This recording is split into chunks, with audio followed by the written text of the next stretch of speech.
Такого рода дел, когда силовики отчитываются стереотипными, однотипными рапортами, и ничего невозможно узнать, их очень много.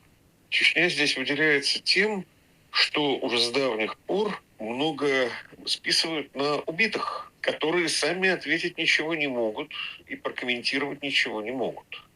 Другое дело, что группы, ячейки, которые организовывали нападения, они же все время спонтанно возникали. Или не очень спонтанно. Например, летом 2018 года в Шали было такое нападение. После этого силовики активно хватали знакомых с нападавшими. Ну и оказалось, что молодые люди, участвовавшие в нападении, ранее сами были задержаны, подверглись пыткам.